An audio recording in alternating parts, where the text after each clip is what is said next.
जय श्री राम मित्रों। हर हर महादेव, जय शिव शंभू। रामायण राम कथा में आप सभी का हृदय से अभिनंदन है।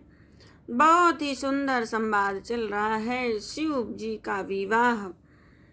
मैना माता बहुत ही दुखी हैं। भगवान शिव के रुद्र अवतार को देखकर भयभीत हो गई हैं। माता पार्वती माता को कैसे समझा रही हैं। मैना माता को कह रही है, हे माता, कलंक मत लो, रोना छोड़ो, यह अवसर विषाद करने का नहीं है। मेरे भाग्य में जो दुख सुख लिखा है वैसे मैं जहाँ जाऊंगी वहीं पाऊंगी। पार्वती के ऐसे विनय भरे कोमल वचन सुनकर सारी स्त्रियां सोच करने लगी और भांति भांति से विधाता को दोष देकर आंखों से आंसू बहाने लगी। इस समाचार को सुनकर हिमांचल नारद मुनि और सप्त ऋषियों को साथ लेकर आए हैं।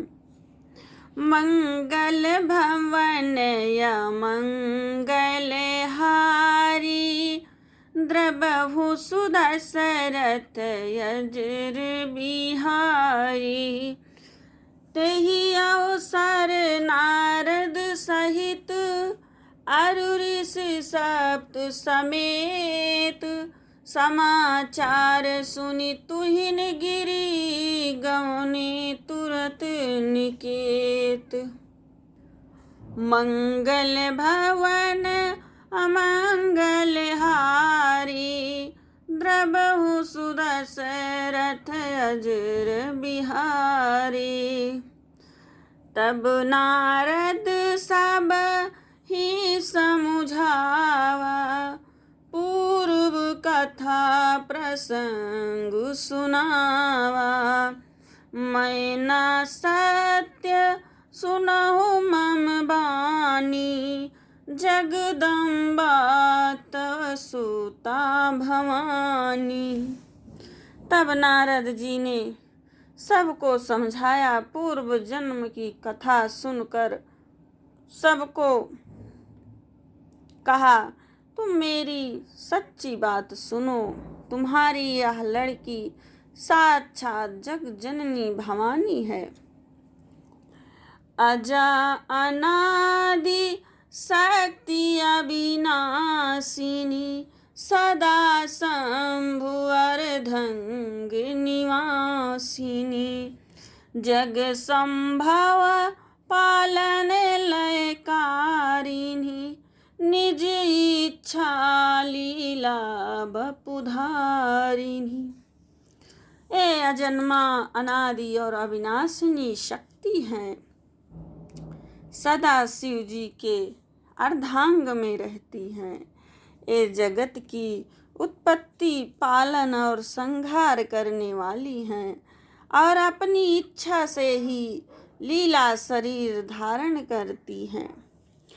जन्मी प्रथम दक्ष गृह जाई, नाम सती सुंदर तनु पाई। तहु सती सम करहि विवाही, कथा प्रसिद्ध सकल जग माही। उसके बाद नारद जी ने कहा, पहले ये दक्ष के घर जाकर जन्मी थी। तब इनका सती नाम था। बहुत सुंदर शरीर पाया था। वहाँ भी सती शंकर जी से ही ब्याही गई थी। यह कथा सारे जगत में प्रसिद्ध है। एक बार आवत शिव संगा, देखियो रघुकुल कमल पतंगा। भयउ मोहु शिव कहा न कीन्हा, भ्रम बस बेसु सिय कर लीन्हा। एक बार इन्होंने शिव जी के साथ आते हुए रास्ते में रघुकुल रूपी कमल के सूर्य श्री रामचंद्र जी को देखा। तब इन्हें मोह हो गया और इन्होंने शिव जी का कहना न मानकर ब्रह्मवश सीता जी का वेश धारण कर लिया। उसके बाद नारद जी ने कहा, मंगल भवन अमंगल हारी, द्रवहु सुदशरथ अजर बिहारी। छंद किसे नारद भगवान समझा रहे हैं। बाबा तुलसी लिख रहे हैं, सिय बेसु सती जो कीन्हते ही अपराध, शंकर परिहरी हर बिरह जाए बहोरी, पितु के यज्ञ जो गानल जरी। अब जनमी तुम्हारे भवन, निज पति लागी दारुण तपु किया। अस जानी संशय तजहु गिरिजा, सर्वदा शंकर प्रिया। उसके बाद नारद जी ने कहा, सती जी ने जो सीता का वेश धारण किया, उसी अपराध के कारण शंकर जी ने उनको त्याग दिया। फिर शिव जी के वियोग में अपने पिता की यज्ञ में जाकर वहीं योगाग्नि से भस्म हो गई। अब उन्होंने तुम्हारे घर पर जन्म लेकर अपने पति के लिए कठिन तप किया है। ऐसा जानकर संदेह छोड़ दो। पार्वती जी तो सदा ही शिव जी की प्रिया अर्धांगिनी है। आगे की कथा अगले भाग में।